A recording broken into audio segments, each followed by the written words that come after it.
and we're pleased to begin a joint interview with the candidates for St. Charles District 303 School Board for the April 6th election. 5 candidates are running for 4 positions, joined by reporters Susan Sarkowskis and Kevin Schmidt. We welcome candidates, the incumbents Heidi Fairgrieve, Ed McNally, Carolyn Weibel, and challengers Kate Bell and Jim Strombergs. So let's start with the challengers. Jim Strombergs, can you introduce yourself and tell us a little bit about why you're running? Well, I'm Jim Strombergs, and I'm a career educator. I retired 5 years ago, and I was the inaugural staff at North High School. I came from Naperville 203 to open the building, to open St. Charles North, and was there for 15 years. And I put 3 children through the St. Charles system. And next year, my first grandchild will be starting at Wild Rose. So I've lived in St. Charles for 35 years. And the reason I wanted to run was to give back to the community, to D303, and to support the teachers and the staff in D303. All right, thank you. Catherine, you want Catherine or Kate? Legally Catherine, but I usually go by Kate. All right. Well, Kate, start with you then. I was born at the original Delnor, so I am a native. We moved away to Naperville for a while, and then I returned here with my family once I was married to stay here because it always felt like home. I went to Wild Rose, I went to Lincoln, my brothers and sisters went to Haynes and Thompson, and my oldest brother was in the first graduating class at what is now called St. Charles East, but when it moved from Thompson to St. Charles High School. So I've been in this community for a really long time. I have deep ties here, and my children are here.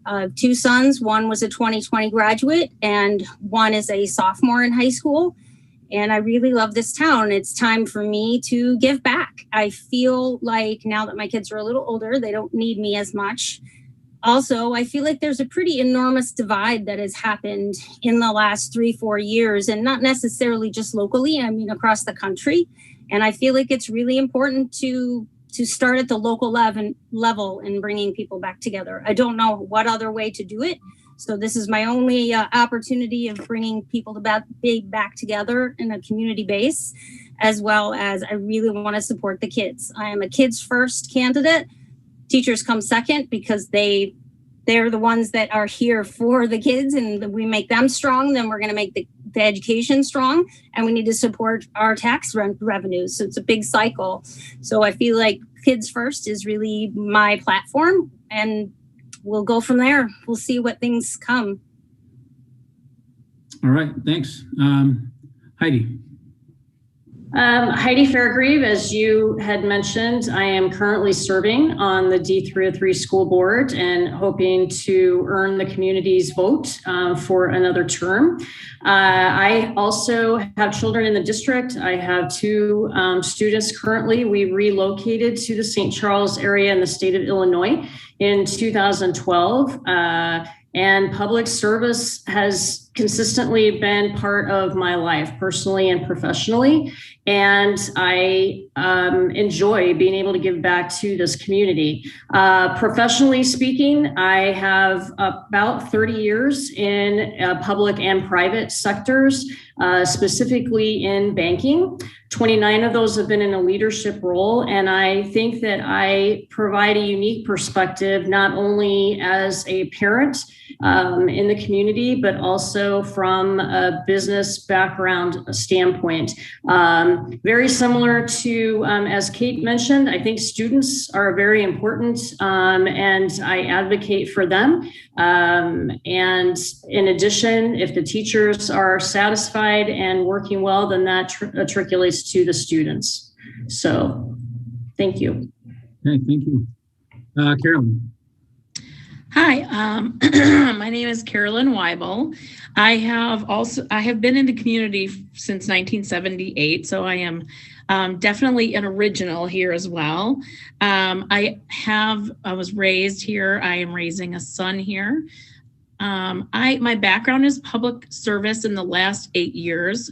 Before that, I had 20 years in the corporate background in sales and marketing.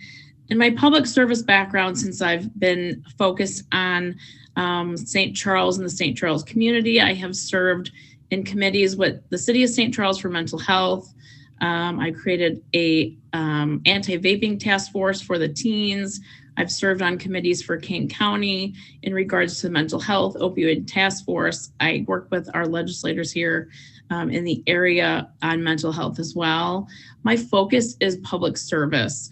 This would be my second term I'm running for the St. Charles District 303 board. Should I get your vote, I hope to continue the great work and legacy that we've created in shifting our focus onto improving the process that we've had to help our kids and what they need, not only academically, but socially and emotionally. My focus has always been on what the students need and collaborating with our stakeholder groups, parents and teachers, community members at large, and administration as well. My greatest push has been communication. I don't feel that we've fully accomplished what I would consider a collaborative communication effort. And I really would like the next 4 years to work on that as well with the current board and whomever I'm elected with. I think that we still need to do a better job with that. And I will look forward to see that through. I hope that I have your support. Okay, finally, Ed.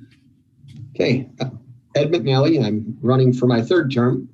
I grew up and was raised on the south side of Chicago, and I've been living out in the western suburbs since I got married at age 40. So I've been in St. Charles for 15 years.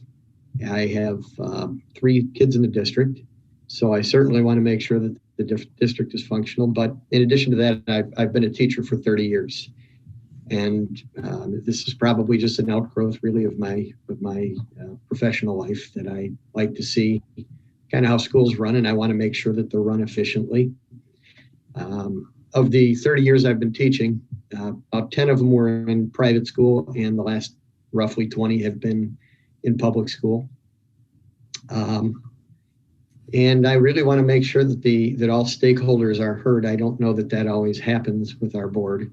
And I want to make sure that all stakeholders are heard and we're able to really, as we talk about putting the kids first, that's the thing we always need to remember, is that that's the business we're in. First and foremost is educating children. And I want to kind of take some of the noise out of what we do in education. And interestingly, I have my own Naperville connection as well, because I taught for 13 years in District 203 in summer school. So very enjoyable district to teach in. So. Okay, thank you. Susan, you had a question to lead with? Yes. Several of you have mentioned communications and that you thought communications with the community could be improved. What are your specific complaints or areas that you see aren't good? And please be specific. And then what would you do to improve those? And again, please be specific.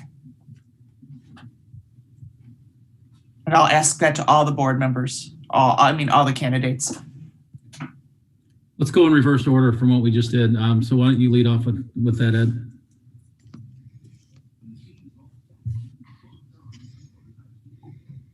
Ed, you're muted. Mute. There we go. I'm sorry. I kept grabbing it and it wouldn't unmute. I apologize. That is an issue. The communication is certainly an issue that we have in St. Charles, as far as people being able to communicate. One of the problems I think we do have now is there are so many avenues for communication that people are not sure which avenue is the best way to go. For my own personal choice, I prefer people contact me directly, telephone, email. Those are the easiest and most direct ways to contact me. But I know we have the Let's Talk app that was put in place. We now have the Citizens Advisory Committee. That's another way for people to get information to the board. So we've made some improvements. We've done some good things. But for me, the best and most direct way to communicate is via phone and really directly talking to people. You can find out much more by direct conversation than you can through typed words on a computer. Follow up to that, and I don't want you to give out your phone number over Zoom here, but do you think board members' phone numbers should be made and email should be made available to the public, say on the district website, or should it be left up to individual board members? Well, we do have on the district website, we do have our phone numbers, and we have a board email published, and that I think that there should be a way to directly communicate with board members. So I think that should be on the website. The one thing actually that is, I think, a little bit perplexing for some people is now that we've gone to a Board of Education email where all board members get the email. There is a way to communicate directly with board members, but most people don't know what that is. And so I think that if somebody wanted to, for example, communicate with one or two individual board members that they felt shared their concern or felt needed to hear their concerns, I think there should be a way for them to contact them individually and directly. Thank you. Carolyn, how about you? It's a great question. So my background was communications before I got into sales and marketing, which is all about communications, as you know. So this has been a sticking point for me for the last 4 years. I came in with the goal of trying to improve communications. While we have installed some tools, I still don't think that we've encompassed the communication pathway that I really envision. So Sue, to your point, be specific. Some of the things that I've wanted to do in particular was one, improve social media communication. So how can we do that? Because we're legally bound by certain parameters. So one of the things we've asked for was the communication audit on how, what avenues are working, what aren't. One of the things that one of our colleagues are doing in the districts out there is they have one avenue like a website that produces the feel goods, the information, and then they have another avenue website or social media page on Twitter and Facebook and Instagram that produces thought-provoking questions or data points that we see sometimes on our citizen-run social media pages. But this one would be garnered and run by the district. That way, when people have questions, they can come back and ask the district. And then we would be able to give direct feedback, and they're getting the correct information circulating and direct information from the district. I've asked for a board interaction that way. There's some legalities with that. The other thing that I've asked for that I think that would be really helpful, I mean, I'm going to try to keep this short because I know we're in a time limit, but this is kind of my jam, is more down-up communication from our stakeholders within the organization. So our teachers, we need a way for them to get the information up to administration and up to the board specifically. So how do we do that? So that's one of the things I'd like us to work on. The other one would be, how do we communicate in person more with our stakeholders? So we tried the community coffees. I'm sure you saw those last year. Those were kind of a brainchild of ours. And then I have suggested town halls. Now we have kind of been stopped by legal necessarily on town halls, but I'm really a proponent of wanting to figure out a way to do town halls. Now, to Mr. McNally's point, we have to be really cautious about doing one-on-one conversations because we are supposed to be speaking with one voice. So I think it's really important for us to speak one-on-one when we're outputting information. That's fine. But I think you have to be really careful about doing one-on-one conversations and getting different opinions from different board members. But if we're outputting information, it's fine. But I think a town hall would be fine where we're all present and we can answer questions from the community. So I personally don't believe there's any way to over communicate. I think you can send more information out. You can get more information in.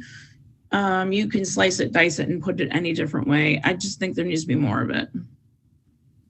All right, thank you. Thanks. Heidi, how about you next? Sure. I think to start, I think there are several things as I look back over the last 4 years that as a board, we have made progress as it relates to communication.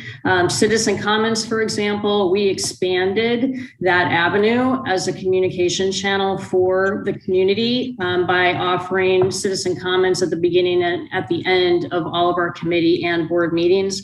We implemented Let's Talk with the strategy that become the primary channel of communication for our student and parent school community.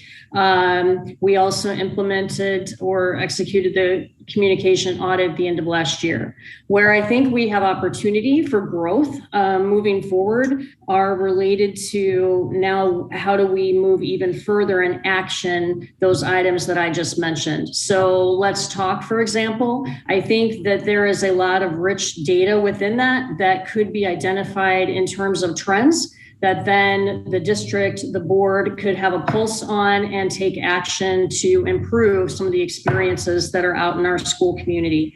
I also think that we have an opportunity to identify a process to close the loop related to the citizen comments. While it is extremely beneficial that we have citizens that are willing to come forward and provide their input and their feedback, up to this point, we really haven't determined a mechanism to close that loop so that the citizens, whether on an individual basis or collectively, get feedback related to the comments that they gave. And if we are working on suggestions they provided, how are we working on them? If we're not, here's the reasons why. So I think there's an opportunity there. And then finally, I would like to see the board respond to the emails that are sent to us. Today, we do get a lot of assistance from the district leadership, and of course, it's very much appreciated, but I think that it would be more impactful if the board was responding to those communications and probably even provide a little bit more clarity to Mr. McNally's point. When community members are sending emails to the board, they're not really sure all the time who they're hearing from and will they hear from someone from the board in addition to someone with district leadership and so forth. So I think that could be clarified as well. And finally, we just need to, I think, be more visible within the community. As Ms. Weibel had mentioned, the community coffees that we implemented, we were able to do a couple of those before COVID happened. Again, I think that's a huge opportunity for the board and also some of the district leadership that came to interact directly with community stakeholders to get what's on their minds, possible ideas for improvements, and then we need to translate that into action. So I'm very hopeful as we move forward out of the COVID restrictions and become to a more normalized environment, whatever that might look like, that as a board and as a district leadership team, we're able to go back to town halls, to the coffees, some of those things where we can have more of a relational partnership type of conversation. All right. One quick thing, this is my first time running for anything, so I was a little nervous. And what I didn't tell you about me is that I'm not just a stay-at-home mom, not that there's anything wrong with that, but I've designed my own company before. I've owned a water filtration company. I've worked for professional sports teams, and I volunteered a lot with school community, being PTO president, always getting my hands in to support teachers. working in the office if they needed copies made or whatever they needed from me, because I feel like even though it's there to support the children, teachers already do so much on their own free time and at home that I just wanted to do whatever I could. In addition, I ran a lot of PTO events, so I'm very familiar with school. So that's sort of the things I left out about who I am as a person. How to respond to what can we do for communication? I've been asked questions before, like what do you grade the district in their response to this or that, or how do you feel communication is? I myself, well, 3 of these board members that are running again, brought to them under Kathy Hewell's leadership 80 different stories of bullying. And the reason why is because my son was a victim. I don't need to get into that. However, I know that there is a communication breakdown with regards to who can you talk to about what. One of the things I did was really pressure hard for a bullying hotline that was an anonymous tip line that would have been really beneficial. And I think it provides a great service. And it took a year and a half to get that done. And I pressured and pressured and pressured. It's something that I feel like we really importantly needed as a way for students to feel more comfortable. And any parent can use that line, any teacher can use that line, anybody in the district at all can use that. And I know that that's monitored frequently. The other thing is I feel like we really need to have, like other candidates talked about it, how we need communication that is a complete circle.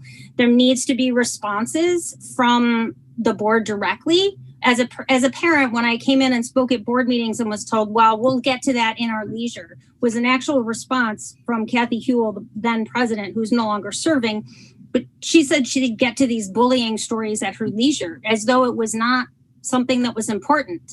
And I'm not saying that what she said meant every single board member's response.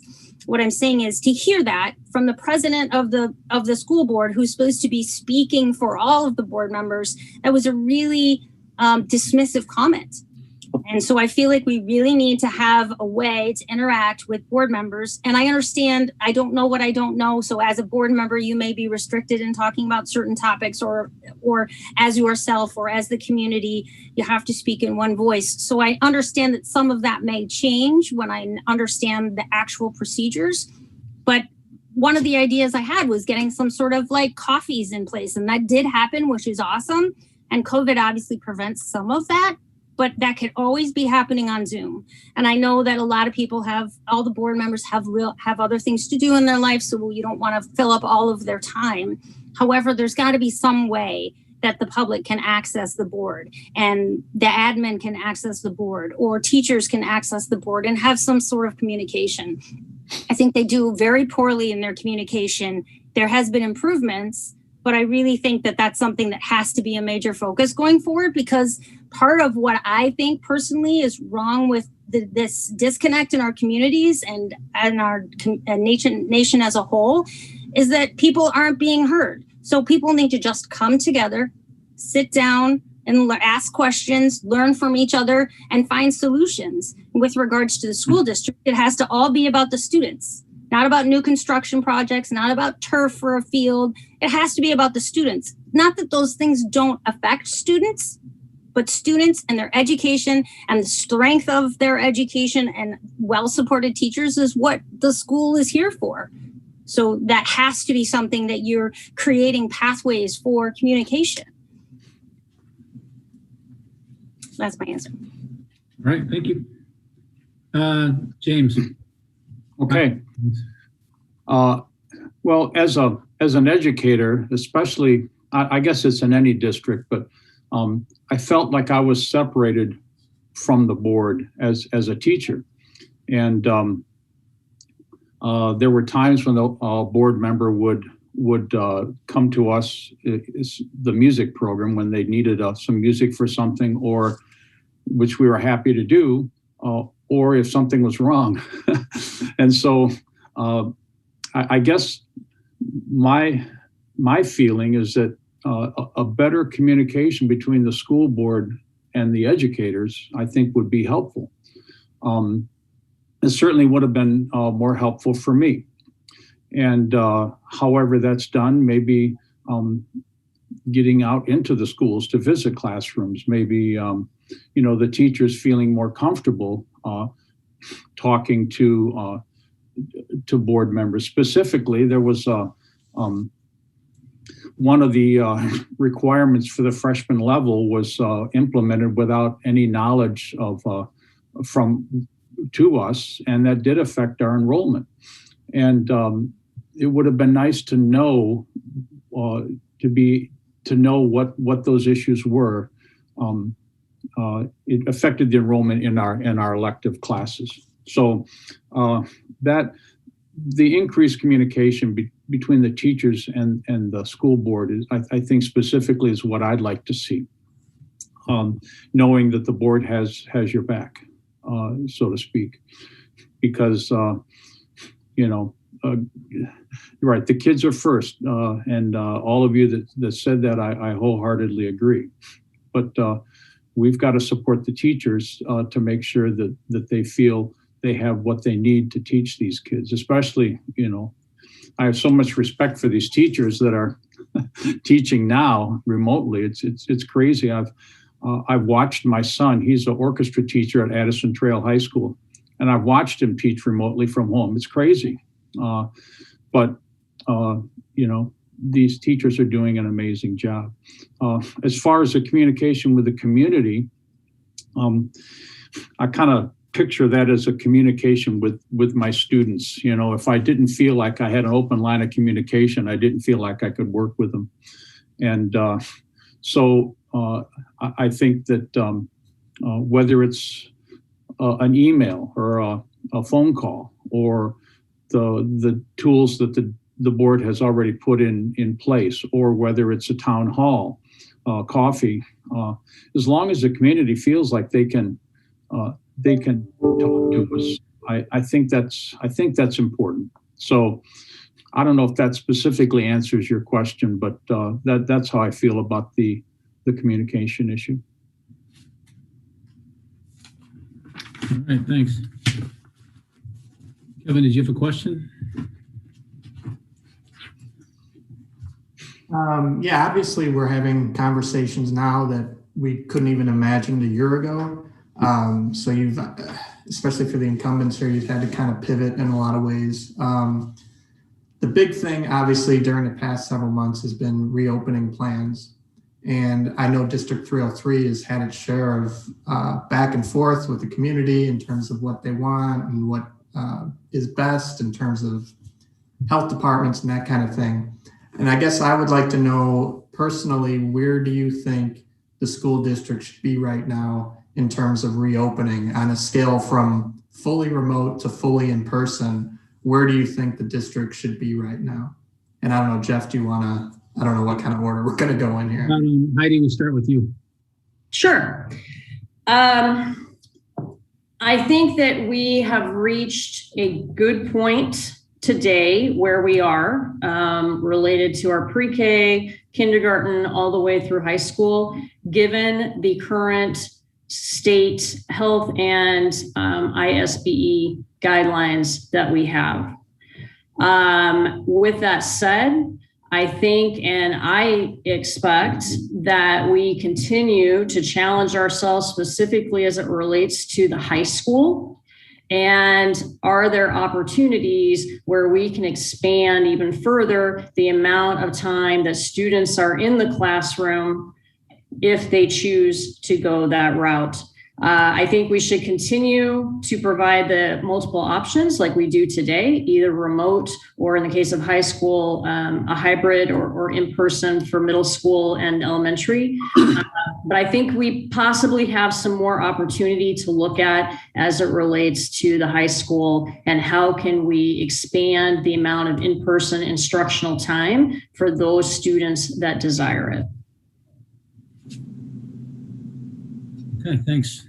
Carolyn. Thank you, Jeff. So that's such a great question, Kevin, and I appreciate you asking it. I think I just want to go back and talk about when this whole thing started. So when it started, I want to just say how much I appreciate our district and our teachers and what they did to pivot, we were not prepared. And that is one thing the district had worked on in 2 weeks to get our students up and ready for remote. So it is an unbelievable job that they did in working with the teachers associations to get a remote learning plan for our students. Fast forward to the fall, we were one of the very first schools and one of the only LUDA districts in the state to have our K through 5 and then K through 8 in the buildings as early as they were. So I just wanted to take a moment and have a little bit of a celebration for that, because that was an incredible amount of work for our teams to do. And while it is a frustrating thing that we don't have everyone in school, that in itself was a feat. To Ms. Fairgreave's point, and she made a great point, pre-K through 5, 6 through 8, I think we're doing a really good job of keeping them in the buildings as the most capacity we can have. Pre-K through 5, or especially K through 5, we've spoken to the teachers and the students and the parents, and I don't think they can be in the buildings much more in regards to how much they have to wear their masks for being little kids, as we call the littles. The guidelines for IDPH, ISBE, Kane County Health Department, it is an incredible amount of guidelines that we have to follow. Excuse me. And the one that keeps us specifically at bay, and I would say frustrated at the 9 through 12, is the 6-foot rule. And I think the one thing we need to do better with is probably communicate, or I should say 2 things. One of the things we need to do better is communicate with our families as to the why. I think some of our families still don't quite understand that we are at max capacity in the sense of what the total amount of students is that we can have in classrooms for the 6-foot rule. Now, that being said, we just had this discussion last night. We continue to have these discussions as how do we get to that max capacity? So some of our classrooms aren't at capacity. Our high schools are working diligently to try to invite as many students as they can to max out those rooms. And I think that's certainly an area for improvement. I think it's an important aspect to get our lower functioning, academically functioning or SEL functioning students back in the classroom for 9 through 12. There's a percentage of students that said they're going to come to school. It's 77%. We don't see attendance right at 77%. So both administrators are looking at how do we fill our classrooms up to the point where they're at capacity of 10 or 12 or whatever that particular classroom can hold. The problem is the schedule, so they're working really hard to do that. I think we still need to continue to strive to do better there. And that is taking the pressure from the board. And I think we're doing we're continuing to do our due diligence with that. I specifically asked last night about that, and St. Charles East specifically said that they put in another 85 students that are in A and B schedule, meaning 5 days a week. So the best thing to do is just to continue to try to put as many students in 9 through 12 max capacity. But the truth of it is, I don't know how we can go full-time school until the guidelines are removed for the 6-foot rule. So anyone that's listening, I would encourage you to please go to your legislator and tell them that you would like to talk to them about removing the restrictions in Illinois. So that is my soapbox. Thank you. You think it's safe for them to be closer than 6 feet? I think it's whatever the guidelines say. So I think it's up to the IDPH and the CDC. So it depends on the numbers. I'm not an immunologist, I'm not a scientist, but I do think whenever we hit that point, we have to start running. So whenever that point comes, I want it publicized, I want it out there, and I want to get going. I do think that there's a political piece of it that we are getting caught in the middle of between national politician and the student in the school. And I think that somewhere in between on that continuum is parent, school board, legislator, etc. I don't appreciate being one of those people in the middle, and I think the child in particular doesn't appreciate being one of those people. So that's my answer to that question. Okay, thanks. I stand by that. Ed. Okay, I unmuted successfully again. So regarding my view on school is we've begun to ease some of the guidelines with vaccinations now.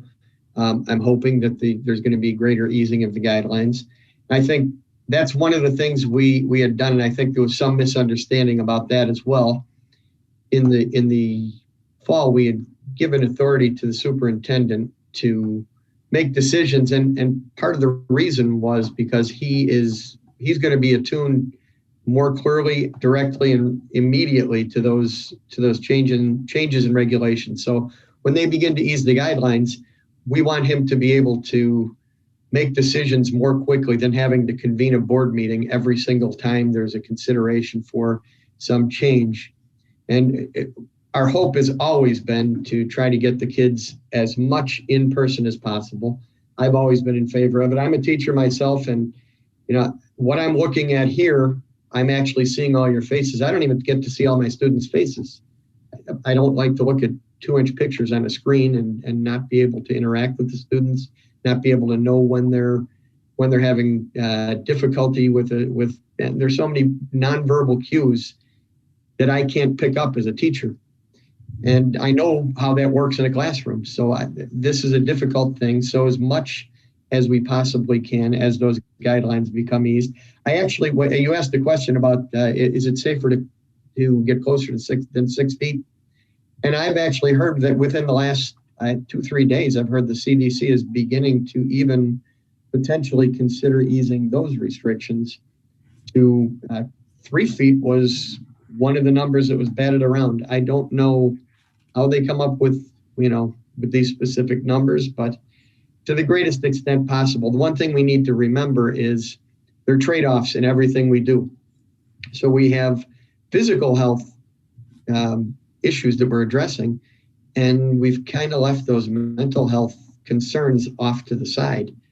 And we have there's been reports, and you hear conflicting reports on this. Unfortunately, there have been conflicting reports on almost everything regarding COVID for the last year.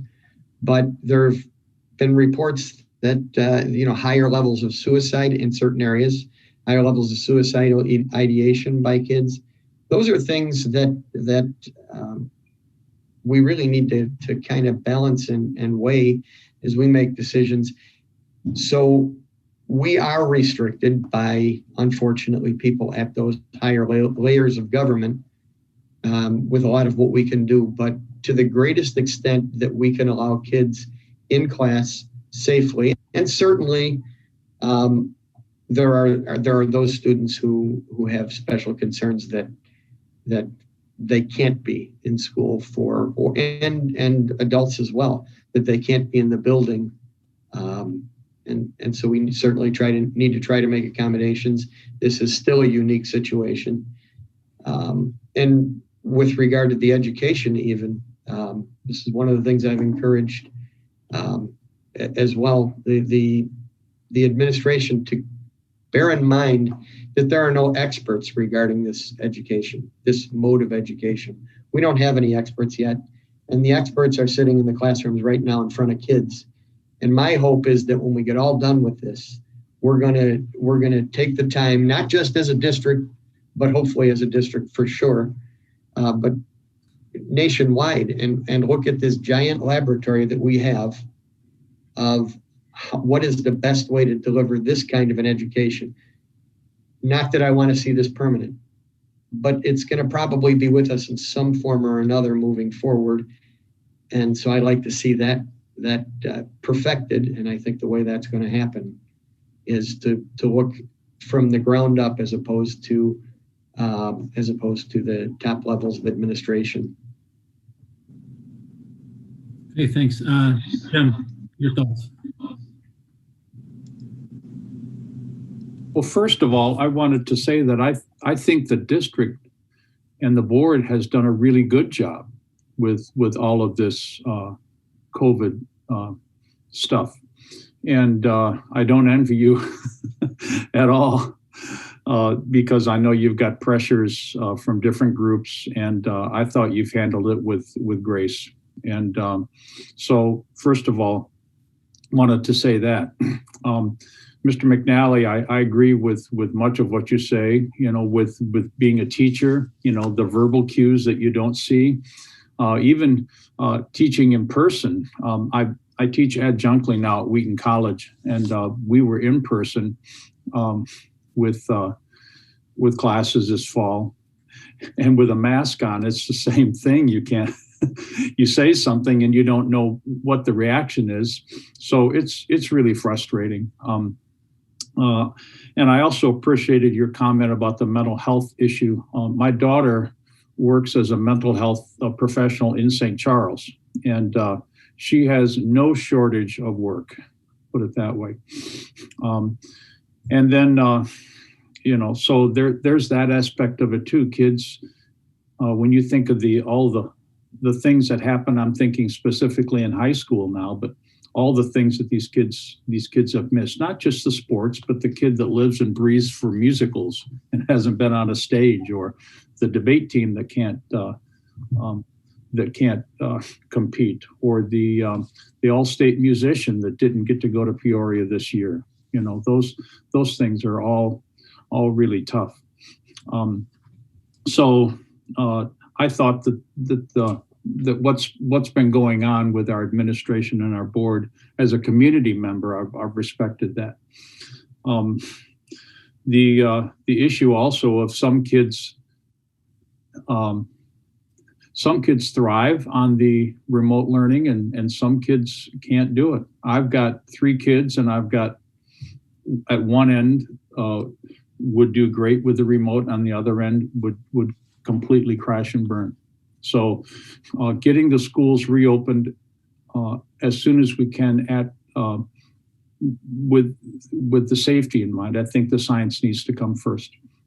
And like has been said, who knows what that is? I mean, this is all a big experiment. So, but I do know, talking to former colleagues and friends that are teachers, that there needs to be moving forward, getting in person as soon as possible, but not at the expense of the safety for the children and the staff.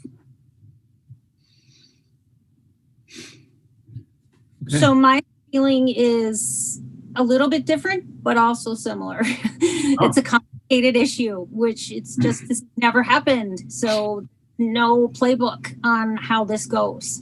I actually do have a medical background. I have a master's degree in rehab medicine and exercise. So I'm familiar with some of the science that goes along with this, but like Ed said, even the scientists don't agree. So it's been one of those things where you just really don't know unless you're on the forefront of it, and then you don't have time to talk probably. But if you're not in that business, then you just have to follow the experts, which is a bit chaotic right now. I really appreciate that having a high school student, I really appreciate that we have hybrid learning. I think that this is a really crazy time, and the school board can't just go and make decisions that contradict what state guidelines or Kane County or IDPH, whoever is calling the shots and making the rules. The school board can't just say, no, we're going to do this. That's not how it works from my understanding. I'm a parent, I'm a community member, so I hear a lot of talk. However, I don't really know that it's up to the board to make the decision of, this is the guideline, but we're going to do this anyway, or this is the guideline and we're not going to do that. You can't. That opens you up to liability issues and safety. So you really have to take the recommendations of the people that are giving you the guidelines.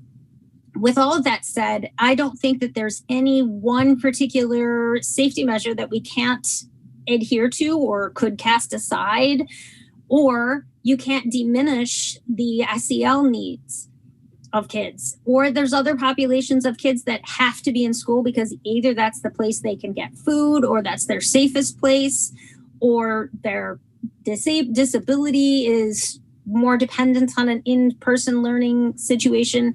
But then there's also the kids who can't be in school because they're compromised themselves, or they have a parent that's compromised. And a teacher is the same situation. They could be compromised. They could live with someone who's compromised, as well as admin. I think every single situation has to be considered.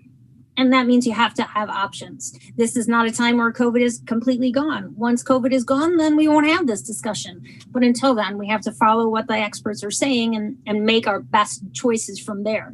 The one thing I will say that I thought was pretty despicable coming from the superintendent is that he was asked, I think, either 1 full year or 2 years prior, multiple requests to start adhering to and preparing for when Illinois was changing requirements for snow days. Long before COVID happened or anyone knew that was going to be a thing, the superintendent denied those requests that teachers were making, that they really wanted preparation time. Instead, they knocked it out of the park in 3 days. You know, from as a parent perspective, I don't know what the school district knew before the official shutdown date, but as a parent, it looked like 3 days and all the teachers did the best they could. And hats off to them, because that's pretty impossible to completely change your direction in your field of expertise in 3 days and do something completely different.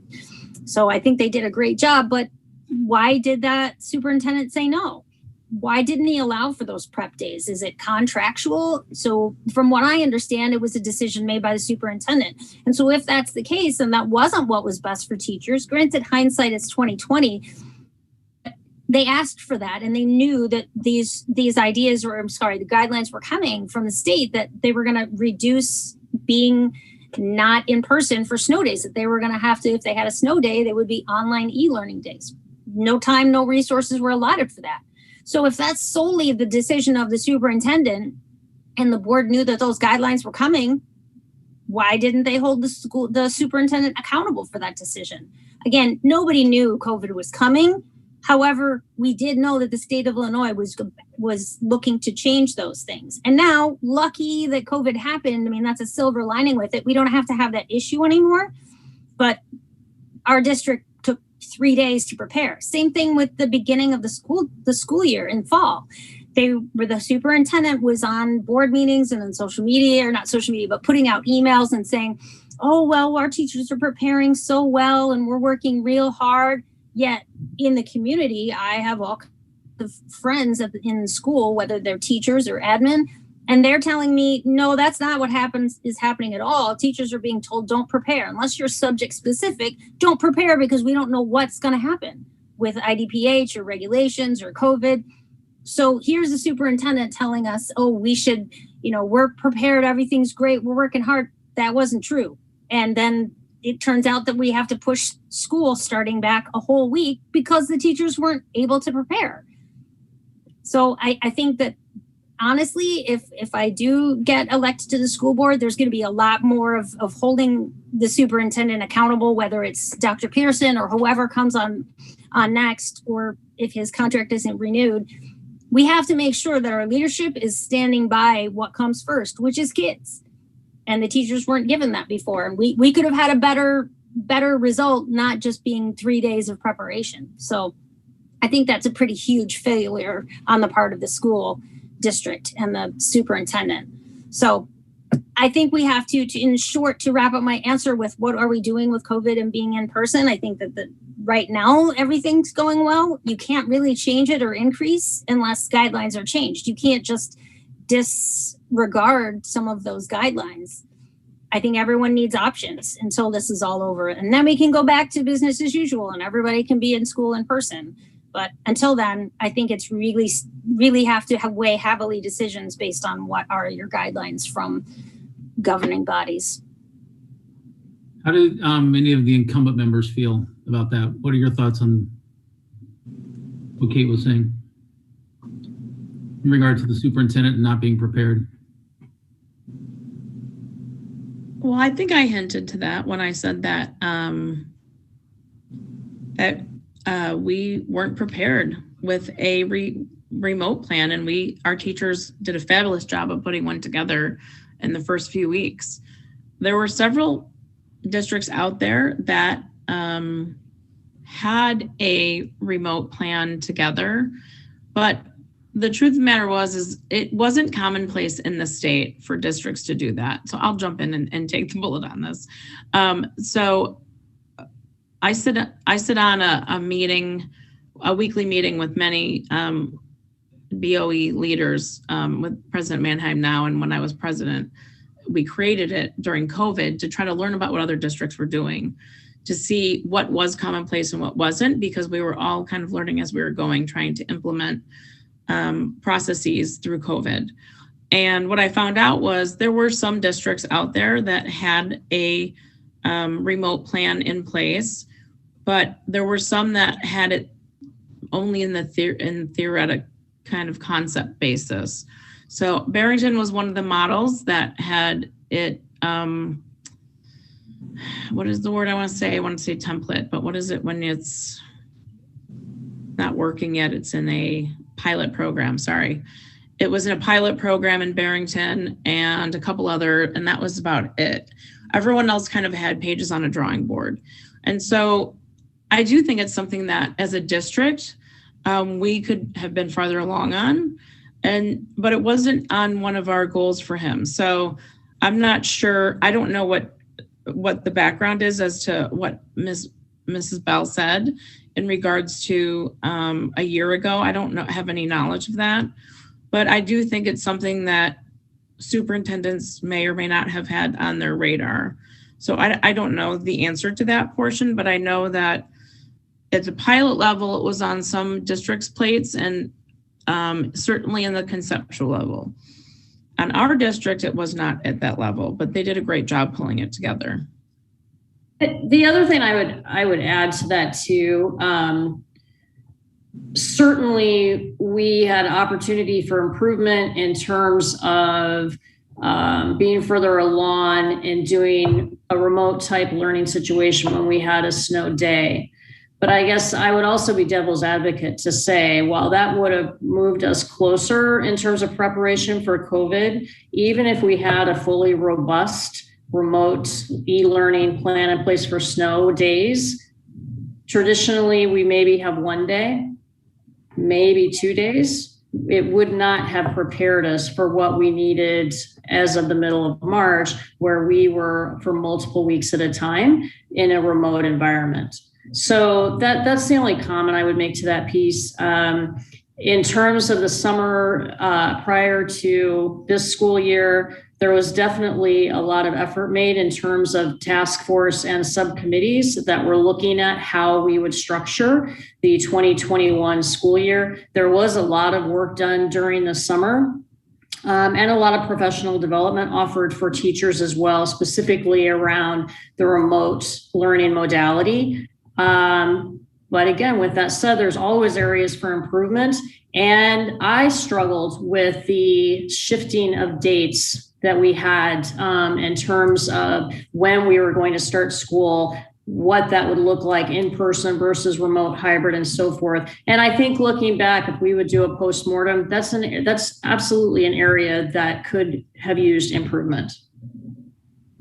So I'll jump in on as far as the snow days, and that was kind of my thought as well. As I was preparing for snow days as a teacher, because that came down as a possibility. And so as a teacher, I was preparing for what I was going to do for snow days. But again, that's when you're talking about something that's 1 or 2 days. And I think since I've been teaching, I think we've never had more than 2, maybe even 3 days in a row. And so there's a lot of what we're calling asynchronous work that's being done. So there was not a lot of direct instruction occurring. What we needed to do, and what I think needs to happen now, is we're looking at now almost a year of this kind of instruction. And I think that this is the time where we look at what the teachers are doing. And again, I started when I started this year as a teacher, I went out and found a used 12-foot whiteboard, and I thought I was gonna be teaching off that whiteboard, just like I did in class, as close as I possibly could. And I did a little test run, and I realized this was not even close to practical. and it's not working like the Promethean board or the interactive whiteboards that we have in school, nothing like that. And so the way you prepare for something short-term like snow days, that's going to be different. I want us to look at the experts in the classroom now, and I really don't, that even the plans that were put together for the teachers prior to the year, they were put together by people who had never done it either. Everybody was guessing. And I think the people who aren't guessing now are the people who have been charged with doing it for the last year. They're not guessing, they know, and they're the ones we need to rely on. As far as the start of the school year, I could echo this exact same frustrations. There was an awful lot of kind of up and down. And again, that was one of the reasons why we said, maybe this is best if we kind of give some of them more authority to do this so that we aren't trying to figure it out, and so that Dr. Pearson and the administrative team could work together to do what they could to try to make this as smooth a transition as possible. But obviously, as is evidenced by the community, it was imperfect, and we'd certainly have to do something very differently now, but now we have a base of knowledge to work from. I do want to make clear that there was no way to know what was coming. The difference between creating training for snow days is that those were going to become e-learning. And Pearson, from my understanding, Dr. Pearson said, no, we're not going to spend any resources. We're not going to put any resources towards knowing what to do procedurally for e-learning.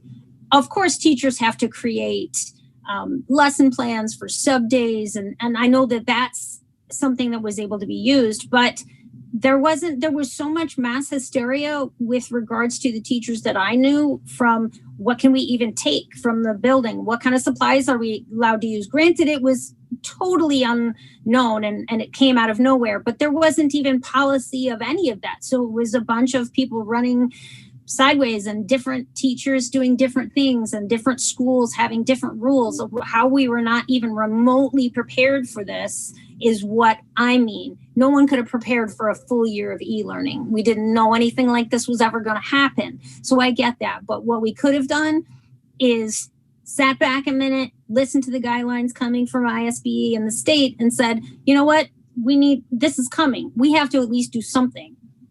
But they were denied at each turn. I don't know how many requests. I don't know what schools asked for it. I just know that there were a lot of teachers that spoke up about, hey, we need to do this. This is what's coming from ISBE and snow days. But nothing was allotted to do that. So I see that as a really big stumbling point for Dr. Pearson, and then in turn for the board, that this was not even on the radar. Carolyn says it wasn't one of his goals. But honestly, he didn't have goals for many, many years. So I'm glad that that's finally happening, but there's no accountability for him. And I read the emails to the parents from him saying, oh, our teachers are preparing all summer long. And maybe some of them were. However, my friends that are teachers were communicating to me directly that they were so stressed out because they had no idea and school was 3 weeks away. So to me, that doesn't look like your teachers are really working hard preparing. I'm sure people were having meetings and doing other things, but the teachers themselves, like Pearson said, they were not prepared. And then that's just really unfortunate. That's a major drop of the ball, in my humble opinion. Okay, we are right up at 6 o'clock. I want to be respectful of your time. So we're going to wrap this up. I'm going to conclude our discussion today. I just want to thank each of you for your time. Wish you good luck on your campaigns.